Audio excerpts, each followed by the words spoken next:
Party का नून league की हुकूमत में शामिल ना होने का फैसला। ज़राए का बता रहे हैं पीपल्स पार्टी कौमी असम्बली में हुकूमत बनाने के लिए नून लीग की हिमायत करेगी।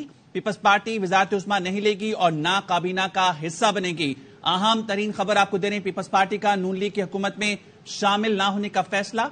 पीपल्स पार्टी कौमी असम्बली में हुकूमत बनाने के लिए नून लीग की हिमायत करेगी और आपको बताएं कि बिलावल भुट्टो ज़रदारी हुकूमत साजी के हवाले से सीसी के फैसलों से आगाह भी करेंगे। जरा ये बता रहे हैं कि पीपल्स पार्टी का नून लीग की हुकूमत में शामिल न होने का फैसला सामने आ रहा है।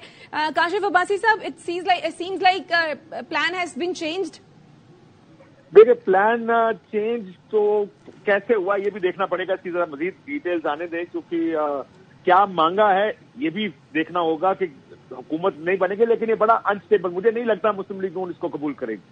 मेरा जाती मौकफ ये है कि मुस्लिम लीग नून, अगर आप उनके पॉइंट ऑफ व्यू से इसको देखें, वो ये कहेंगे कि ये नहीं हो सकता कि इतना अनस्टेबल निजाम हमारे हवाले कर दिया जाए। इतनी छोटी मेजॉरिटी के साथ, मेजॉरिटी तो उनके पास फिर भी नहीं है, इतने छोटे नंबर के साथ उनको इतना अनस्टेबल निजाम दिया जाए जिसमें वो कानून साजी तक ना कर सकें। क्योंकि देखें, एक नंबर चाहिए होता है कानून साजी करने के लिए, और पीपल्स पार्टी के बगैर ये कानून साजी करने का नंबर अगर उनके पास नहीं है तो किस किस्म की हुकूमत है। हुकूमत का फैसला सिर्फ ये थोड़ी है कि उन्होंने को वफाक के फैसले करने हैं या IMF के पास जाना है।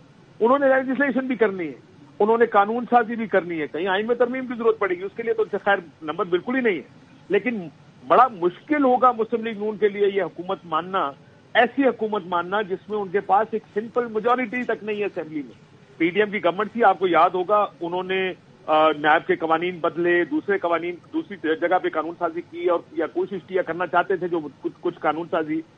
इस केस में तो वो कानून साजी कर ही नहीं पाएंगे। एंड इमेजिन करें कि अगर पीपल्स पार्टी ट्रेजरी बेंचेस पर नहीं है और हुकूमत में अगर या ट्रेजरी पर है भी लेकिन कैबिनेट का हिस्सा नहीं है, तो उनका स्टेक नहीं है इस पार्लिमानी इस गवर्नमेंट में और इस निजाम में, माफी चाहता हूं, निजाम से ज्यादा गवर्नमेंट में, कि उनका इस गवर्नमेंट में कोई स्टेक नहीं है। अब मुस्लिम लीग नून क्यों अकेले ये सारा बोझ लेकर चले, क्योंकि ये एक बड़ा अनस्टेबल अरेंजमेंट होगा मुस्लिम लीग नून के लिए कि अगर वो अकेले हुकूमत में हो, कैबिनेट से सारी की सारी उनकी हो, वो कैसे ट्रस्ट करेंगे कि 2 साल बाद जब वो मुश्किल फैसले करके कोई फैसले कर लें, पीपल्स पार्टी पीछे से हट नहीं जाएगी, ये निजाम धड़ाम से गिर नहीं जाएगा।